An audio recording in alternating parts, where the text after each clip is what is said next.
న్యాయాధిపతి అయిన నా యేసయ్యా, జీవింపచేయుటకు అరుదెంచినావు. క్రీస్తునందు ప్రియమైన దైవ జనాంగమా, మీకందరికీ ఉదయకాలపు శుభములు తెలియచేస్తూ ఉన్నాను.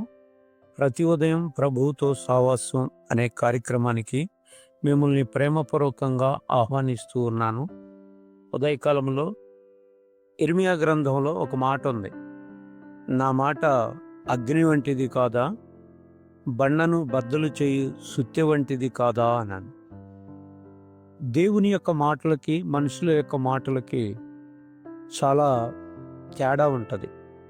దేవుని మాట అనేది భక్తుడైన ఇర్మియా గారు అగ్ని వంటిది కాదా అని చెప్తున్నాడు. ఇజ్రాయేలులో ఉన్న అబద్ధ ప్రవచనాలు చెబుతున్న కాపర్లకు దగ్గర ఆ యొక్క భక్తుడైన ఇర్మియా మాట్లాడుతూ నా మాట అగ్ని వంటిది కాదా అని చెప్తున్నాడు. ఇప్పుడు ఇజ్రాయేలు ప్రజలు దారి తప్పున్న పరిస్థితుల్లో అబద్ధ ప్రవక్తలు అందరూ కలిసి వాళ్ళు చెప్తున్న తప్పుడు ప్రవచనాలు ఇదే దేవుని మాట అని జనులను నమ్మిస్తున్న క్రమంలో ఇర్మియా మాట్లాడుతూ దేవుని మాట అగ్ని వంటిది అని చెప్పాడు. దేవుని మాట అగ్ని వంటిది అంటే ఆ మాటకున్న శక్తి మనిషి జీవితంలో, లేకపోతే మందిరానికి వస్తూ ఇంకా పాపం చేస్తూ ఉన్న అనుభవాలు ఉంటే అలాంటి వాళ్లను దేవుని యొక్క మాట అగ్నిలాగా తగిలి వాళ్ళ యొక్క హృదయాలను శుద్ధి చేస్తుంది, వాళ్ళ జీవితంలో ఉన్న మురికిని పోగొడుతుంది. దేవుని మాట అగ్ని వంటిది అని అంటే దేవుని యొక్క మాటకున్న ఆ యొక్క విలువ ఎంతో చెబుతా ఉన్నాడు. అగ్ని దగ్గరికి ఒక వస్తువు తీసుకొని వెళితే ఎలా కాలిపోతుందో అలానే దేవుని యొక్క మాట దగ్గరికి ఓ పాపపు వ్యక్తిని తీసుకొని వస్తే అతనిలో ఉన్న పాపం అంతా తగలబడిపోతుంది. అప్పుడు దేవుని యొక్క మాట ఆ వ్యక్తి లోపల పాపాన్ని తొలగించి పరిశుద్ధతలోనికి నడిపిస్తుంది. రెండో మాట, బండను బద్దలు చేయి సుత్తె వంటిది కాదా. సుత్తితో పోల్చాడు దేవుని యొక్క వాక్యాన్ని. బండ దగ్గరికి సుత్తె తీసుకుని వెళితే ఆ యొక్క మరి బండ బద్దలైపోద్దు సుత్తితో కొడితే. అట్లానే మనుషుల్లో కూడా హృదయపు స్థితి, కొంతమందిది మెత్తని హృదయం ఉంటుంది, కొంతమందిది కరుకు స్వభావం ఉన్న హృదయం ఉంటుంది, కొంతమందిది బండలాంటి స్వభావం ఉంటుంది. ఎంతకీ మాట వినరో, మొండితనాన్ని కలిగి ఉంటారు. అలాంటి పరిస్థితుల్లో దేవుని యొక్క వాక్కు వాళ్ళ హృదయం మీద కొడితే వాళ్ళ హృదయం అనే బండ పగిలిపోతుంది. అలాంటప్పుడు వాళ్ళ జీవితాలు బాగవుతాయి. హృదయం అనే బండ కఠినత్వం కలిగి ఉంటే దానికి వాక్యం అనే సుత్తి అవసరం. వాక్యం అనే సుత్తితో కొట్టినప్పుడు అది ఆ యొక్క హృదయంలో ఉన్న కల్మషాన్నంతా బయటికి పంపించేస్తుంది. వాక్యం అనేది మనిషి జీవితంలో అగ్నిలాగా ఉంటే పరిశుద్ధతలోనికి నడిపించబడతాడు.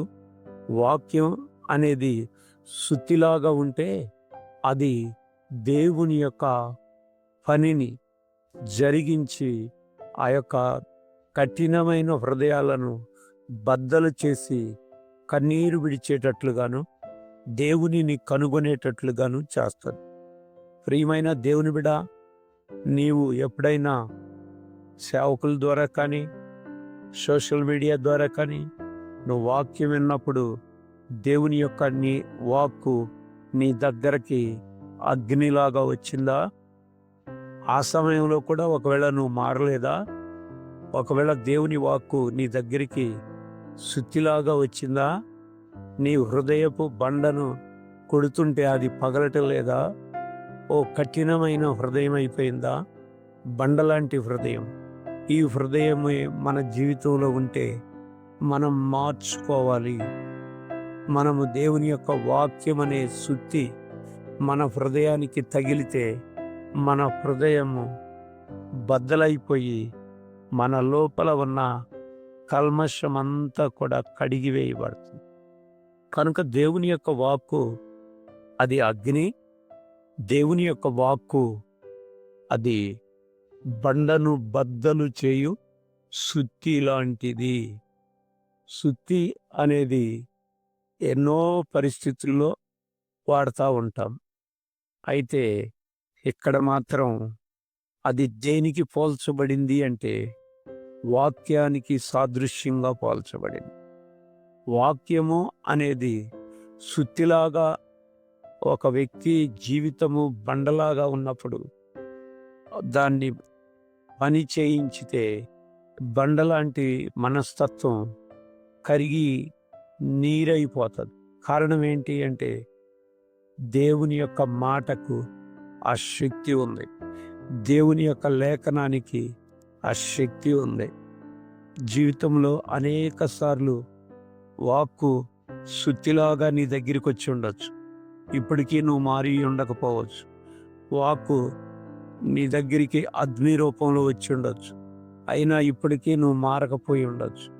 అలాంటి పరిస్థితుల్లో ఇప్పుడు ఈ వాక్యాన్ని వింటున్న నువ్వు ఆ యొక్క వాక్కును అగ్నితో లేదా సుత్తితో పోల్చి చెబుతూ ఉన్నప్పుడు నీకు వాక్కు తగిలితే సేవకుడి ద్వారా నువ్వు మార్పు చెందాలి.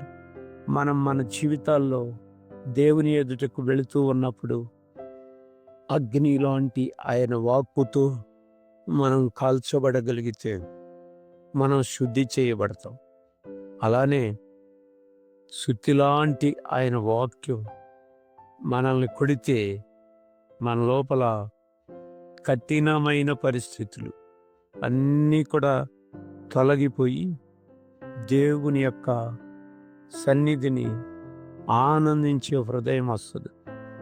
దేవుని యొక్క సన్నిధిలో దేవునిని ఘనపరిచే హృదయం వస్తుంది. దేవుడు మనందరికీ అలాగా చేయునుగాక. ఆమేన్. ఈ దినమంతా దేవుని యొక్క కృపాక్షేమములు మన వెంట ఉండి నడిపించునుగాక.